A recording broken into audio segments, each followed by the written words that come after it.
एक रेखाखंड AB पर एक रेखाखंड क्या है AB, ये AB क्या है रेखाखंड है ना, पर AD और BC दो बराबर लंब रेखाखंड है।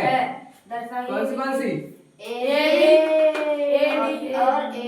AD और BC दोनों क्या है बराबर लंब। और जहाँ लंब की बात आती है वहाँ क्या होता है 90 अंश का गुण, ठीक है। इस पे रेखाखंड पे AB रेखाखंड पे AD और BC दोनों क्या है लंब, तो मतलब यहाँ भी 90 कोण बनेगा और यहाँ भी 90 कोण बनेगा। यहाँ तक क्लियर। दर्शाइए कि CD रेखाखंड AB को समद्विभाजित करता है। तो ये जो CD ये जो रेखाखंड है जो तिरछी आई है वो ये जो खड़ी रेखा क्या समान दो भागों में विभाजित करता है, ये अपन को सिद्ध करता है, मतलब ये अपन को सिद्ध करना है, ठीक है। चलो कैसे सिद्ध करेंगे, हल करेंगे अपन। त्रिभुज ले लेंगे AOD तथा BOC, AOD तथा BOC, ये वाला त्रिभुज और ये वाला त्रिभुज ले लेंगे, ठीक है। लिए अब उन दोनों में देखो क्या क्या बराबर है क्या नहीं है ना। तो कोण AOD बराबर कोण BOC, कोण AOD बराबर कोण BOC। अपन ने शीर्षाभिमुख कोण पढ़े है ना कि प्रतिच्छेदी रेखाओं के कटान बिंदु में विपरीत मुख की ओर बने कोण शीर्षाभिमुख कोण दोनों क्या होते हैं बराबर है ना, ठीक है। तो कोण कौन सा कोण ये वाला और कोण ये वाला, ये दोनों क्या रहेंगे बराबर, ठीक है। लिख दिए शीर्षाभिमुख कोण। और अपन को क्या पता है कोण BAO बराबर कोण CBO, बोले तो BAO बराबर CBO, ये दोनों क्या है 90 अंश का कोण। अरे प्रश्न नहीं बोला है ना, ये दोनों क्या है लंब रेखाखंड, मतलब लंब रेखाखंड कौन सा BC और AD।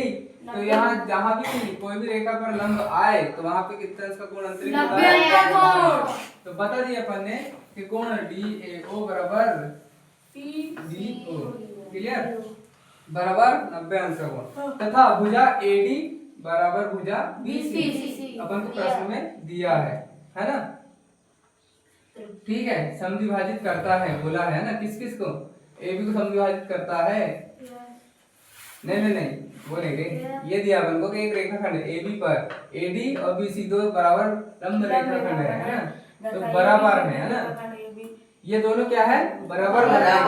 प्रश्न नहीं बोला था, अच्छे से ध्यान से पढ़ो तो अपन प्रश्न से पता चलेगा कि AD और BC, और यही तो लिखे हैं क्या अपन ने AD और BC दोनों क्या है बराबर है। ऐसे पता चला क्योंकि उन्होंने बोला कि AD और BC तो बराबर लंब रेखाखंड है ना, इसीलिए ये दिया अपन को प्रश्न से लिखे हैं ना, आएगा समझ। तो अपन ने क्या तीन चीजें बराबर कर दी है क्या दो त्रिभुज में, है ना, दो त्रिभुज में तीन चीजें बराबर कर दी है क्या, एक तो एक कोण AOD बराबर कोण BOC, दूसरा कोण DAO बराबर कोण CBO, ये दोनों क्या हो गए बराबर, और एक भुजा बराबर कर दिया अपन ने AD बराबर भुजा BC, है ना। तो त्रिभुज क्या हो गया सर्वांगसम हो गए, दोनों त्रिभुज क्या हो गए सर्वांगसम। कौन से नियम से AAS सर्वांग समता नियम। AAS सर्वांग समता नियम बोले तो एंगल साइड, कोण भुजा, ये कोण और ये कोण दो कोण हो गए, कोण और एक भुजा अपन ने क्या कर दिए बराबर कर दिए, तो त्रिभुज क्या हो गया सर्वांगसम हो गए, है ना। इसलिए लिख दिया अपन ने कोण AOD सर्वांगसम है कोण BOC, है ना। अब जब सर्वांगसम है तो अपने क्या क्या बराबर कर दिए, कोण तो बराबर हो ही गए हैं, तो उसकी ये भुजा भी अपन क्या कर देंगे बराबर कर देंगे, है ना, क्योंकि सर्वांगसम है तो ये उसकी तीसरी भुजा भी क्या रहेगी, मतलब ये O बराबर OB भी क्या रहेगी बराबर रहेगी, है ना। तो लिख दिया अपन ने OA बराबर OB, है ना, यही सिद्ध करना था क्या। CD मतलब रेखाखंड AB को क्या करता है समद्विभाजित करता है, तो ये रेखाखंड था AB, ये रेखाखंड इसको क्या करता है समद्विभाजित करता है, ऐसा बोल रहा था ना, ये अपन को सिद्ध करना था।